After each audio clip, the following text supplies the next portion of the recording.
إن الحمد لله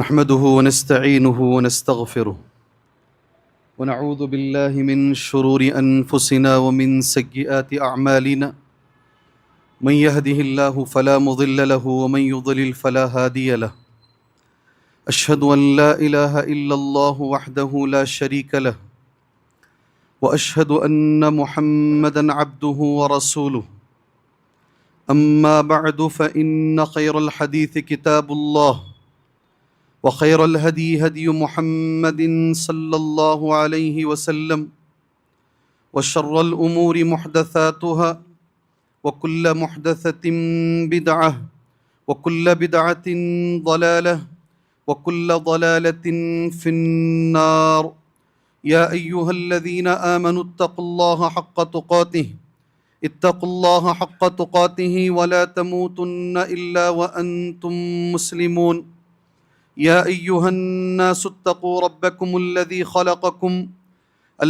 خلقكم من نفس واحدة وخلق منها زوجها وبث منهما رجالا كثيرا ونساء واتقوا الله الذي تساءلون به والأرحام إن الله كان عليكم رقيبا يا أيها الذين آمنوا اتقوا الله وقولوا قولا سديدا يصلح لكم أعمالكم ويغفر لكم ذنوبكم ومن يطع الله ورسوله فقد فاز فوزا عظيما وقال في موضع آخر بسم الله الرحمن الرحيم قاف والقرآن المجيد بل عجبوا أن جاءهم منذر منهم فقال الكافرون هذا شيء عجيب وقال في موضع آخر بسم الله الرحمن الرحيم واعتصموا بحبل الله جميعا ولا تفرقوا واذكروا نعمة الله عليكم إذ كنتم أعداء فألف بين قلوبكم فأصبحتم بنعمته إخوانا اللهم انفعني بما علمتني وعلمني ما ينفعني وزدني علما وقال في موضع آخر رب اشرح لي صدري ويسر لي أمري واحلل عقدة من لساني يفقه قولي. محترم معزز بزرگان دین، نوجوانان اسلام، ملت اسلامیہ کی ماں اور بہنوں، ہر طرح کی تعریف، ہر طرح کی بڑائی، اسی طرح ہر عیب سے پاکی و صفائی کے لائق اور قابل ذات اللہ عز و جل کی ہے، جس نے قرآن مجید میں ہم مسلمانوں کو تاکیدی حکم دیا ہے۔ ایک ہی آیت میں دو باتیں اللہ تبارک و تعالیٰ نے بیان فرمائی۔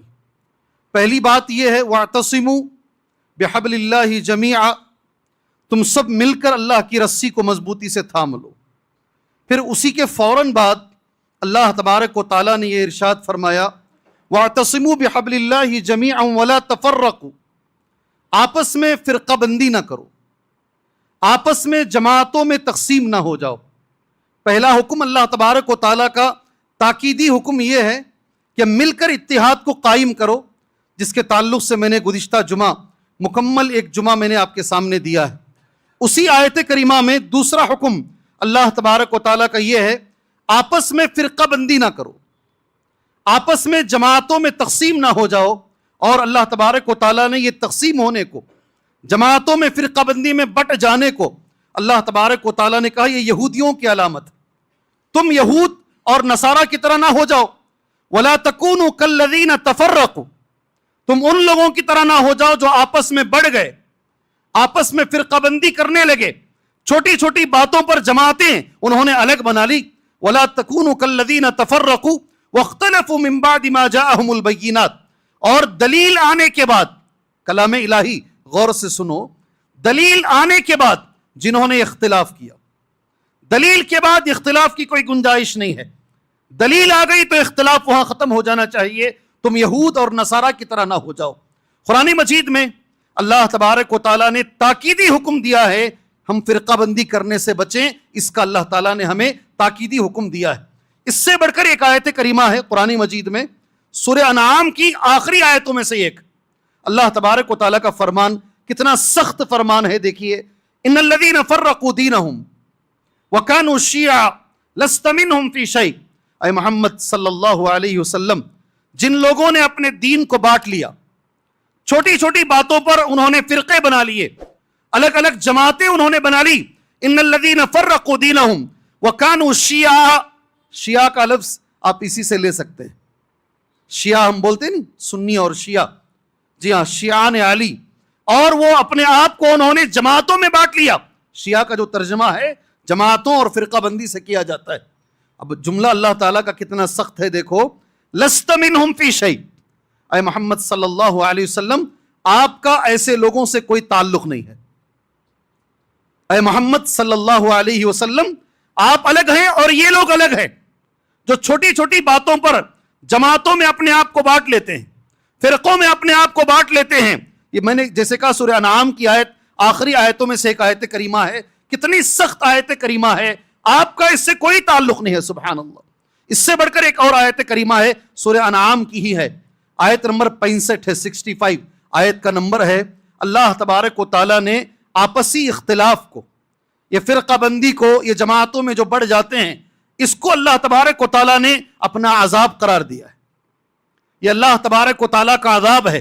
قرآن مجید کی آیت کریمہ ہے، آیت اس طریقے سے ہے، قل آپ کہہ دیجئے اے اللہ کے نبی صلی اللہ علیہ وسلم، هو القادر، اللہ تبارک و تعالیٰ اس بات پر قدرت رکھنے والا ہے، علی ان یبعث علیکم عذابا من فوقکم، اللہ جب چاہے گا تمہارے سر کے اوپر سے عذاب لے کر آئے گا، اللہ جب بھی چاہے گا، اس سے پہلے ایسے عذابات آ چکے ہیں، پتھروں کی بارشیں برس سکتی ہیں، اوپر سے کوئی بھی عذاب اللہ تبارک و تعالیٰ کا آ سکتا ہے، اللہ جب چاہے گا تمہارے سر کے اوپر سے عذاب آ سکتا ہے، او من تحت ارجلکم، اور اللہ جب چاہے گا تمہارے پیروں کے نیچے سے عذاب آ سکتا ہے۔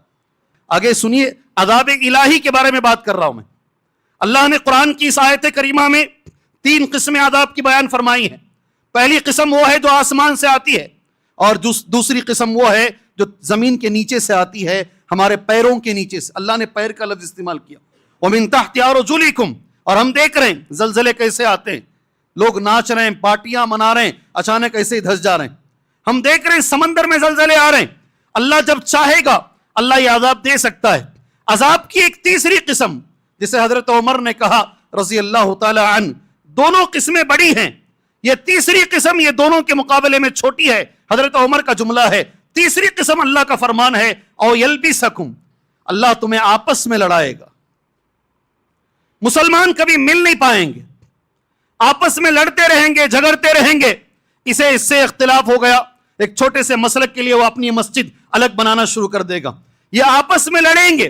اللہ کے نبی صلی اللہ علیہ وسلم نے اس آیت کی روشنی میں، آپ سبھی لوگ جانتے ہیں، میں نے کئی بار یہ حدیث کہی ہے، آپ نے مسجد الاجابہ میں دعائیں مانگی، آپ کی دعاؤں میں 2 دعائیں قبول ہوئی اور ایک دعا اللہ کے نبی کی قبول نہیں ہوئی، ہم سب جانتے ہیں۔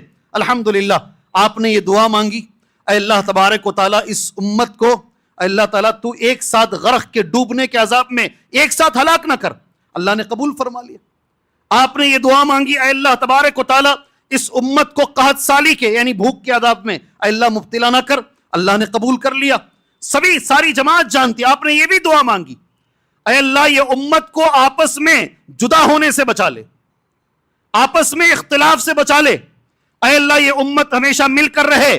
اللہ کے نبی نے کہا اللہ نے مجھے منع کیا، آپ یہ دعا مت مانگیے، یہ قوم لڑے گی ضرور، ہاں یہ قوم لڑے گی ضرور۔ اور عجیب تماشا ہے، میں نے گزشتہ جمعہ بھی کہا، آج بھی کہہ رہا ہوں، جو آدمی جتنا سخت بولتا نا، لوگ سمجھتے ہیں اتنا حق پہ بول رہا ہے، اور جو آدمی جمانے کی کوشش کرتا ہے، دیکھو قوم کے لوگوں کو ایک پلیٹ فارم پر جھوٹ بولتے ہیں یہ لوگ، جو اتحاد کے جھوٹی تقریریں کرتے ہیں، قوم کے لوگوں کو جمانے کی جو کوشش کرتا نہیں، سب سے پہلے اسے بدنام کر دیتے۔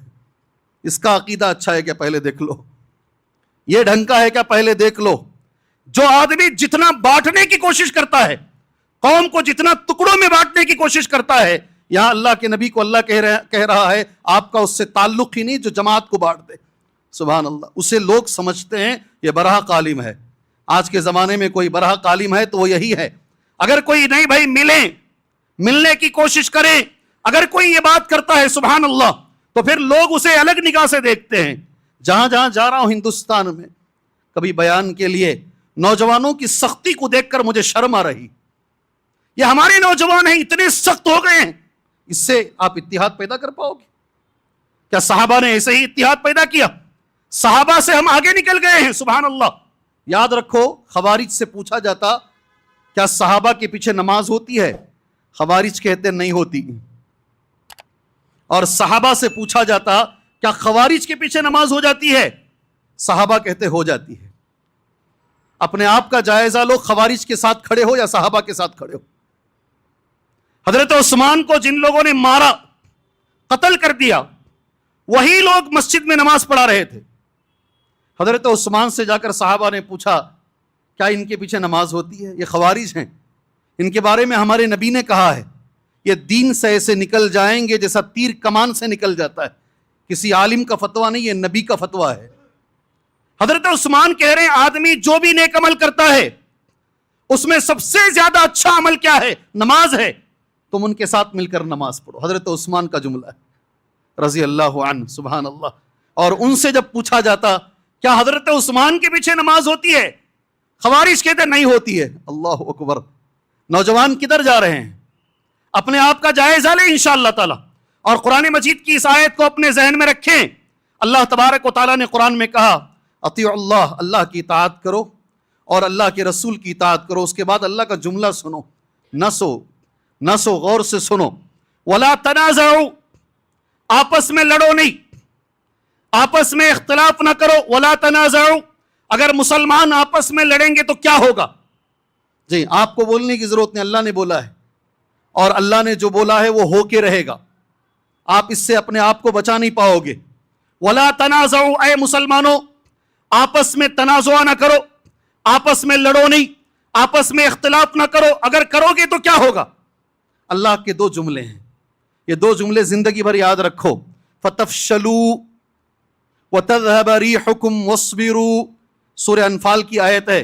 اگر آپس میں لڑتے رہو گے، آپس میں اختلاف کرتے رہو گے، تم بزدل ہو جاؤ گے۔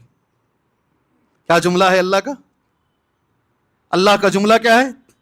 تم بزدل ہو جاؤ گے، تمہارے اندر کی ہمتیں ختم۔ آج مسلمان بزدل ہی ہے۔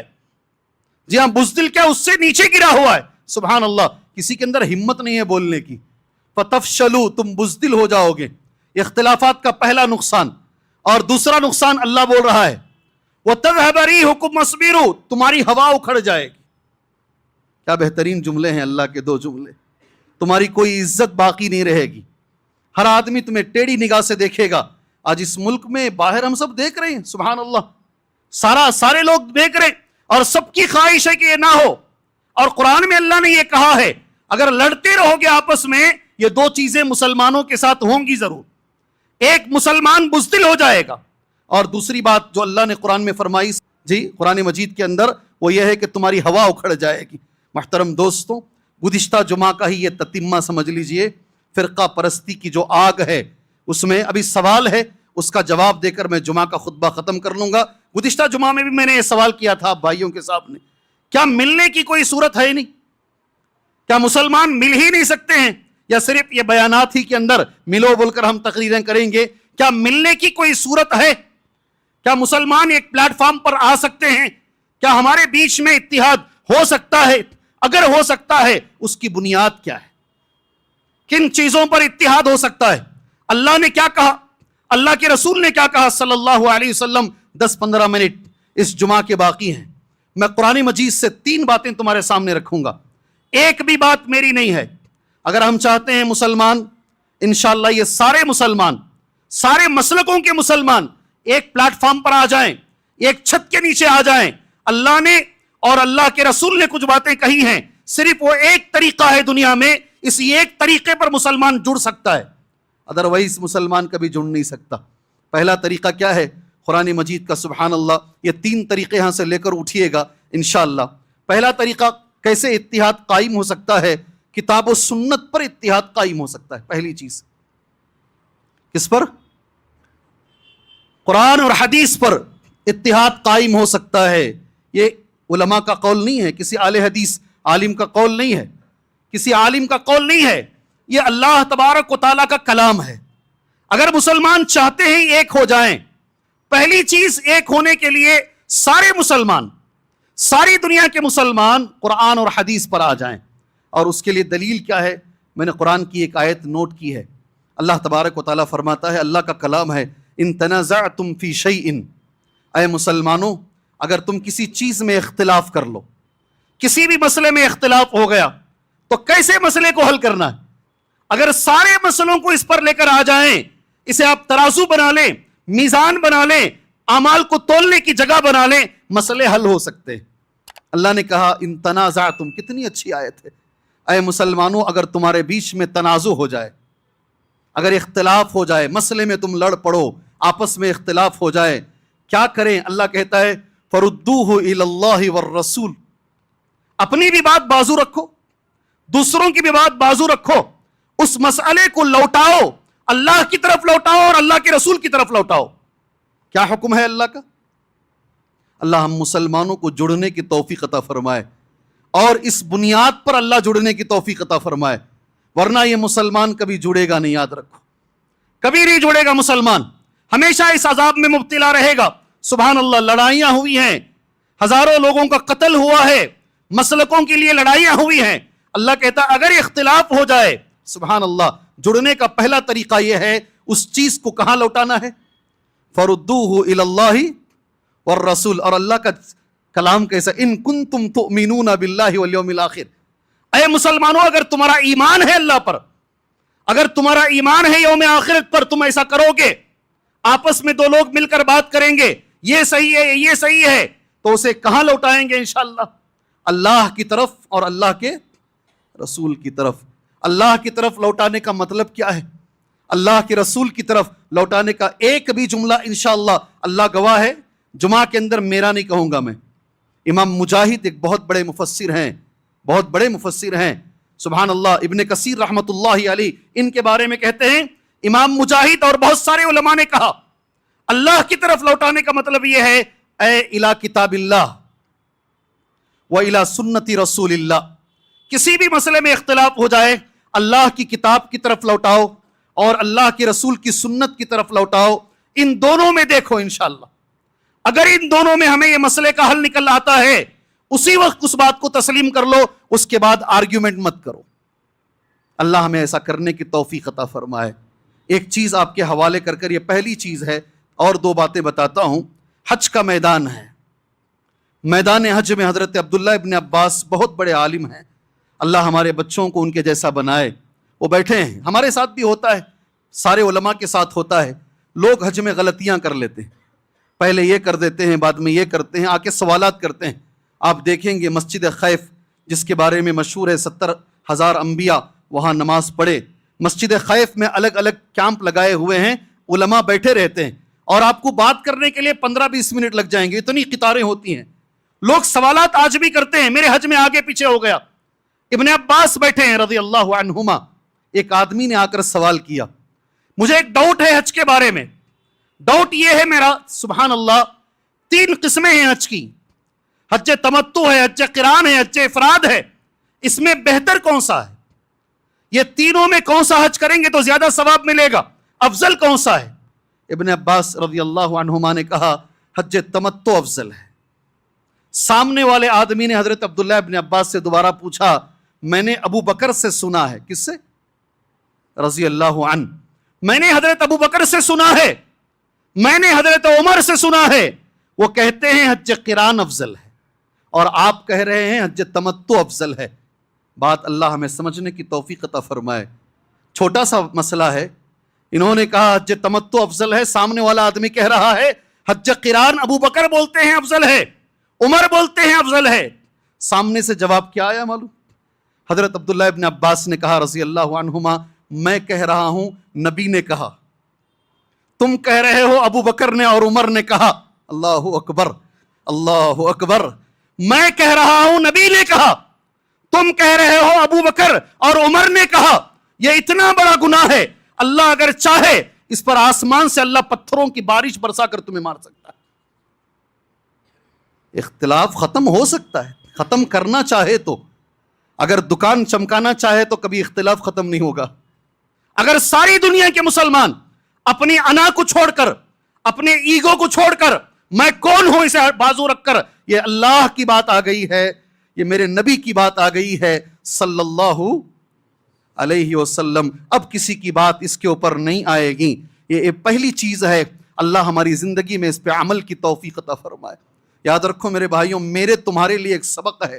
آپ کسی فیصلے میں بیٹھے ہیں، آپ کتنے بھی بڑے ہیں، اگر کوئی عالم سامنے سے بول دے اللہ کے نبی کا طریقہ یہ ہے، فوراً خاموش ہو جاؤ، خاموش ہو جاؤ، آگے بات مت کرو۔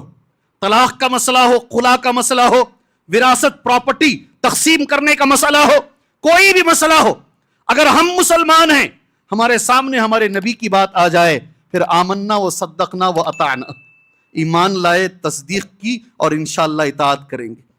یہ اختلافات کو دور کرنے کا پہلا طریقہ ہے۔ اللہ مجھے اور آپ کو اس طریقے پر اللہ عمل کرنے کی توفیق عطا فرمائے۔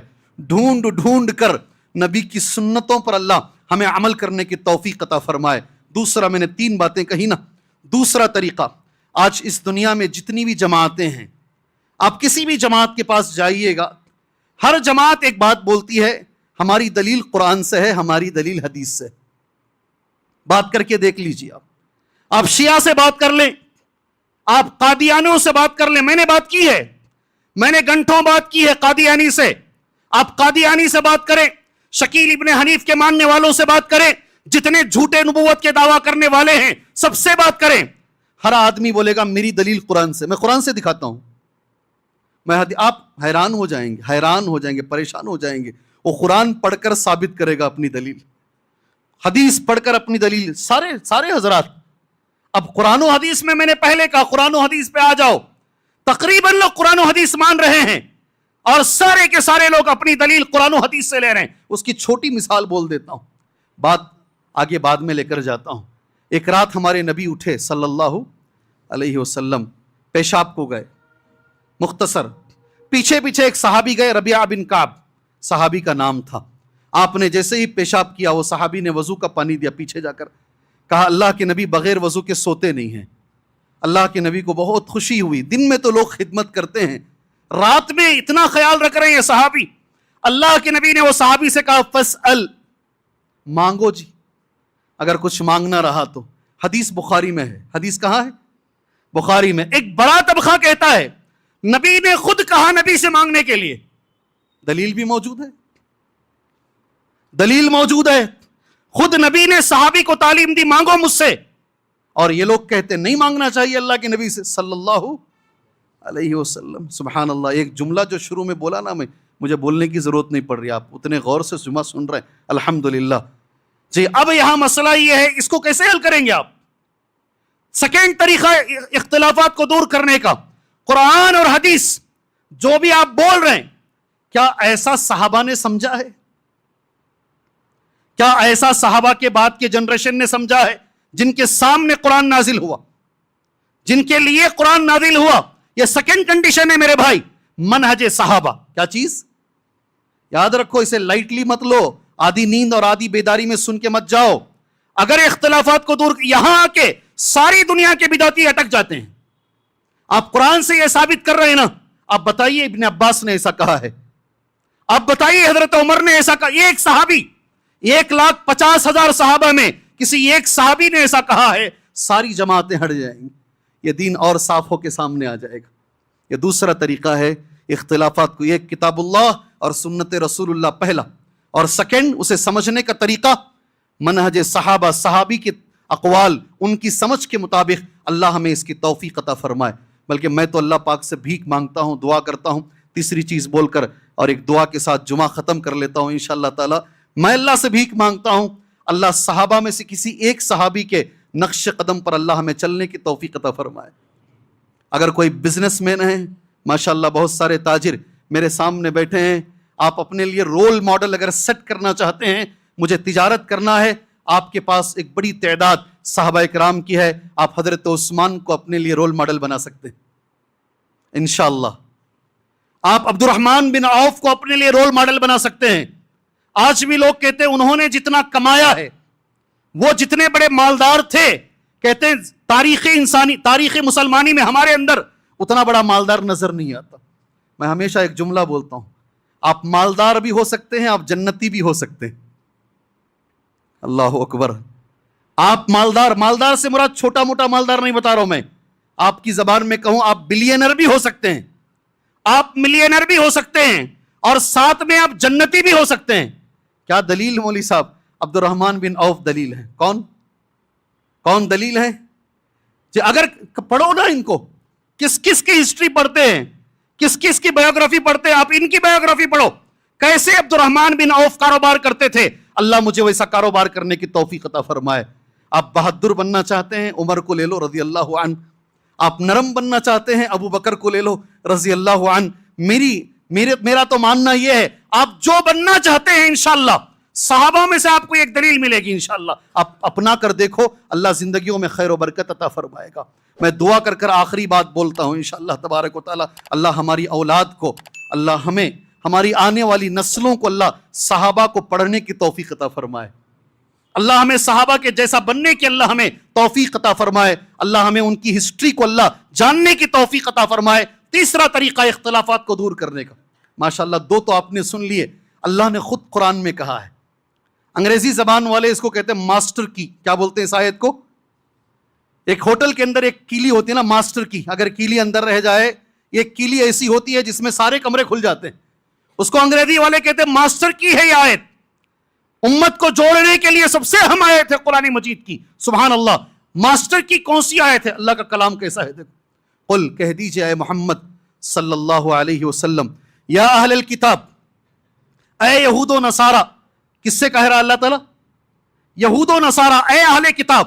قل یا اہل الکتاب تعالو، آئیے تمہارے ساتھ اتحاد کرتے ہیں. کن کے ساتھ؟ یہود و نصارہ کے ساتھ. علماء کا یہ جملہ ہے، اگر یہود و نصارہ کے ساتھ اتحاد ہو سکتا ہے تو یہ جتنی جماعتیں ہمارے اطراف میں ہیں، کیا ان کے ساتھ اتحاد نہیں ہو سکتا؟ بھائی آپ اپنے ذہن پہ زور ڈالیں نا. اللہ کا کلام کتنا بہترین ہے. قل یا اہل الکتاب، آپ کہہ دیجئے اے اہل کتاب، اے یہود و نصارہ، تعالو، آئیے مل کے بیٹھتے ہیں اور آپس میں اتحاد کرتے ہیں. میں ساری جماعتوں والوں کو دعوت دیتا ہوں، آپ بھی آئیے، مل کے بیٹھیں گے انشاءاللہ، اور جو اللہ نے کہا اس بات پر اتحاد کہیں گے. اور اس آیت کریمہ میں جو میں آیت پڑھ رہا ہوں، اللہ نے 3 باتیں بیان کی. 3 باتوں پر ساری امت جڑ سکتی ہے. امت تو امت، یہود بھی جڑ سکتے ہیں اور نصارہ بھی جڑ سکتے ہیں. شیخ بن باز رحمۃ اللہ علیہ، اللہ ان کی قبر کو نور سے بھر دے، وہ بار بار بولتے تھے اللہ تعالیٰ جب یہود و نصارہ کو دعوت دے رہا ہے، ہمارے اطراف کی جو جماعتیں ہیں ان کو ہم کیوں نہیں دعوت دیں؟ سبحان اللہ. کیا ہیں؟ اللہ نعبد الا اللہ، پہلی چیز. ولا نشرک بہ شیئا، دوسری چیز. ولا يتخذ بعضنا بعضا اربابا من دون اللہ، تیسری چیز. یہ اللہ کہ اگر یہ 3 چیزیں آپ اپنا لیں گے، یہ ساری قوم ایک ہو جائے گی، سارے مسلمان ہی ایک ہو جائیں گے. ماشاءاللہ بہت غور سے دیکھ رہے ہیں. اردو میں معنی بولتا ہوں، پھر میں ایک بچی کے لیے معنی بولنے سے پہلے آپ ایک ہفتے سے ایک بچی، کیا کہوں، 21 سال کی ایک لڑکی، اس کے لیے آپ بار بار دعائیں سن رہے ہیں. بہت سارے ہمارے علماء کرام اکثر جگہوں پر دعائیں کر رہے ہیں. ندا کوثر اس بچی کا نام ہے، مدوگری کے رہنے والے ہیں. 2.5 مہینہ پہلے تقریباً نکاح ہوا ہے، سڑک حادثہ ہو گیا ہے ان کے ساتھ. بار بار آپ سن رہے ہیں، اور شاید ذہن میں کچھ مار لگا ہے، دماغ میں کچھ مار لگا ہے. ابھی تک بے ہوش ہے، ابھی تک بے ہوش ہے. سارے لوگ پریشان ہیں. اور ایک مسلمان دوسرے مسلمان کو جو سب سے اچھا تحفہ دے سکتا ہے اس دنیا کے اندر، وہ دعا ہے.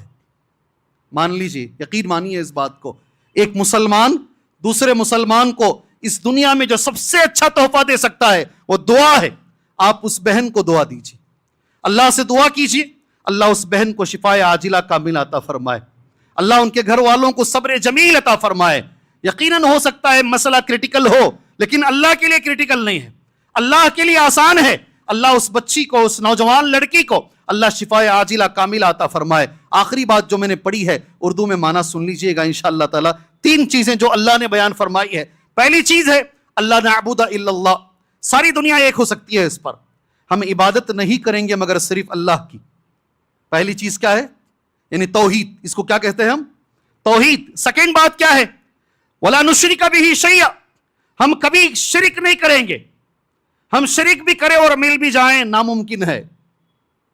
ہاتھ تو مل سکتے ہیں مگر دل نہیں مل سکتے. یقین مانیے، ایک اے سی کے روم میں بیٹھ کر ہم پانی پی سکتے ہیں، چائے پی سکتے ہیں، مگر ہمارا دل کبھی نہیں ملے گا. شرک کے ساتھ کبھی اتحاد نہیں ہو سکتا. توحید کے بغیر کبھی اتحاد نہیں ہو سکتا، یہ اللہ کہہ رہا ہے۔ پہلی چیز ہے توحید، اور دوسری چیز قرآن کہتا ہے شرک سے دوری، شرک سے ہٹ کر رد شرک، اور تیسری چیز بڑی اچھی ہے وَلَا يَتَّخِذَ بَعْضُنَا بَعْضًا أَرْبَابًا مِّن دُونِ اللَّهِ۔ اس بات پر ہم اتحاد کریں گے، یہ میری آخری بات ہے انشاءاللہ، ہم ایک دوسرے کو رب نہیں بنائیں گے، ایک دوسرے کو رب نہیں بنائیں گے، اس بات پر اتحاد کریں گے۔ ماشاءاللہ سر اٹھا کے دیکھ رہے ہیں، وہ باتیں جو آپ بار بار سنتے نا اس میں بوریت ہو جاتی ہے، کوئی بات نہیں ملتی ہے تو کچھ بول رہے ہیں مولوی صاحب، سر اٹھا کے سنیں گے۔ سبحان اللہ، میں ہمیشہ بولتا ہوں نئی باتیں کہاں سے لاؤں، وہی قرآن بولنا ہے، وہی حدیث بولنا ہے، نئی وہی تو نازل نہیں ہوتی ہے، انہی باتوں کی تو تذکیر ہوتی ہے، انہی کو دہرایا جاتا ہے، الگ الگ انداز میں بتانے کی کوشش کی جاتی ہے۔ سبحان اللہ۔ یہ تیسرا جملہ کیا ہے؟ وَلَا يَتَّخِذَ بَعْضُنَا بَعْضًا أَرْبَابًا مِّن دُونِ اللَّهِ۔ اس بات پر چلیے آئیے اتحاد کرتے ہیں، ہمیں ایک دوسرے کو رب نہیں بنائیں گے۔ کیا معنی ہے رب بنانے کا؟ کون کس کو رب بنا رہا ہے بھائی؟ کون انسان دوسرے انسان کو رب بنا رہا ہے؟ یاد رکھو اس کا معنی یہ ہے اللہ نے جو حلال کیا وہ حلال، اللہ نے جو حرام کیا وہ حرام۔ اسے ایک جملے میں کہتے ہیں شریعت سازی۔ کیا بولتے ہیں؟ شریعت سازی۔ حرام و حلال کا اختیار اللہ کو دیں گے، اللہ کے نبی کو دیں گے۔ ہم کسی چیز کو حلال، ہم کسی چیز کو حرام اگر کر لیں گے یہ رب بنانے کے برابر ہے۔ اللہ اکبر۔ یہ تین چیزوں پر یہ امت جڑ سکتی ہے جو میں نے آپ کے سامنے آج خطبہ جمعہ میں بیان کیا ہے۔ اللہ سے میں دعا کرتا ہوں اللہ تبارک و تعالیٰ اپنی انانیت کو بازو رکھ کر، میں کون ہوں اسے بازو رکھ کر، یہ موقع بڑا نازک ہے، امت کو جوڑنے کی ضرورت ہے۔ اللہ سارے علماء کو یہ تین باتوں پر اللہ جڑنے کی توفیق عطا فرمائے، اللہ قوم کو جوڑنے کی توفیق عطا فرمائے۔ میرے محترم دوستوں، مہینہ شعبان کا چل رہا ہے اور انشاءاللہ کچھ دنوں میں ہم پہلا روزہ اللہ نے چاہا تو ہم پالیں گے۔ اللہ سے دعا ہے اللہ صحیح سالم رمضان تک پہنچائے، اور رمضان کو ہم تک اللہ صحیح سالم پہنچائے۔ صحابہ کرام، تابعین، سلف صالحین دعا کیا کرتے تھے۔ یہ شعبان کے مہینے کے تعلق سے اللہ کے نبی نے ایک جملہ کہا، یہ وہ مہینہ ہے شعبان کا، اکثر لوگ اس مہینے میں غفلت برتتے ہیں۔ آپ کو معلوم ہونا چاہیے شعبان کے مہینے میں انسانوں کے اعمال اللہ کے دربار میں پیش کیے جاتے ہیں۔ شعبان کے مہینے میں انسانوں کے اعمال اللہ کے دربار میں پیش کیے جاتے ہیں۔ یہی وجہ تھی اللہ کے نبی صلی اللہ علیہ وسلم رمضان کے بعد سب سے زیادہ نفل روزہ شعبان میں رکھتے تھے۔ اگر آپ شعبان میں روزہ رکھنا چاہتے ہیں، اس لیے کہ میرا اگلا جمعہ رمضان میں آئے گا انشاءاللہ اس مسجد میں، اس وقت تک مجھے بولنے کا موقع نہیں رہے گا، اس لیے میں اس میں ذرا بات آپ کے سامنے کر دینا چاہتا ہوں۔ شعبان میں اگر آپ چاہتے ہیں تو آپ نفل روزہ رکھیں، مگر اس میں بھی اللہ کے نبی کی ایک سنت ہے، پہلے 15 دنوں میں زیادہ رکھیں۔ بات یہ نبی کی سنت، بعد کے 15 دنوں میں ذرا کم اللہ کے نبی صلی اللہ علیہ وسلم رکھا کرتے تھے، بالخصوص 15 شعبان۔ رات میں جاگنا اور نفلی نمازیں پڑھنا، تعجب ہوتا ہے، کبھی کبھی ہنسی بھی آتی ہے۔ دو دوست مل کے ایک مسجد کے پاس جاتے ہیں تو یہاں کھڑبا میں اندر جا کو ایک 10 رکعت پڑھ لے کا تمہیں، انہیں چاہ پیے تک انہیں 10 رکعت پڑھ لے کو آتا ہے۔ عجیب ہے، جتنی قضائے عمر میں جتنی نمازیں چھوڑ دی گئی ہیں، ساری نمازوں کی قضا کہاں سے یہ لے کر آئے بھائی؟ اللہ نے تو قرآن مجید میں کہا نماز کو اللہ نے وقت کے ساتھ رکھا ہے، ان الصلاۃ کانت علی المؤمنین کتابا موقوتا۔ جو نمازیں چھوٹ گئی ہیں اللہ سے توبہ کیجیے، اللہ سے سچی توبہ کیجیے، اللہ ہماری توبہ کو قبول کرے گا۔ یہ رات میں جاگنا، قبرستان میں جا کر وغیرہ وغیرہ، یہ ساری چیزیں غلط ہیں۔ اللہ سے ہم دعا کرتے ہیں اللہ تبارک و تعالیٰ جو باتیں میں نے کہی ہیں، اللہ ہر چیز میں ہمیں ان 3 چیزوں کے مطابق اللہ زندگی گزارنے کی توفیق عطا فرمائے۔ اللہ ہر عمل کو کتاب و سنت کے مطابق اللہ ہمیں کرنے کی توفیق عطا فرمائے۔ اللہ تعالیٰ جتنے مسلمان توحید سے دور ہیں اللہ انہیں توحید کی دولت نصیب فرمائے، جتنے مسلمان شرک میں ڈوبے ہوئے ہیں اللہ انہیں شرک کی بیماری سے بچائے، جتنے مسلمان بدعات میں ڈوبے ہوئے ہیں اللہ انہیں بدعات کی بیماری سے بچائے۔ اللہ ہر مسلمان کو توحید کی دولت نصیب فرمائے، اللہ ہر مسلمان کو اتباع سنت کی دولت اللہ تبارک و تعالیٰ نصیب فرمائے۔ جتنے لوگ پریشان ہیں اللہ سب کی پریشانیاں دور فرمائے، جتنے لوگ مجبور ہیں اللہ سب کی مجبوریاں دور فرمائے، جتنے لوگ بیمار ہیں صرف اس ایک بچی کے لیے نہیں، جتنے لوگ بیمار ہیں اللہ سب کی بیماریوں میں اللہ شفائے عاجلہ کاملہ عطا فرمائے۔ اللہ تبارک و تعالیٰ ہر مسلمان کو ایسے عمل کی توفیق عطا فرمائے، اس عمل سے اللہ راضی ہو، وہ عمل نبی کے طریقے پر ہو، وہ عمل اخلاص کے ساتھ کیا گیا ہو. آمین. وصلی اللہ علی النبی الکریم. بارک اللہ لنا ولکم فی القرآن المجید ونفعنا وإياكم بالآيات والذكر الحكيم إنه تعالى جواد كريم رب حليم.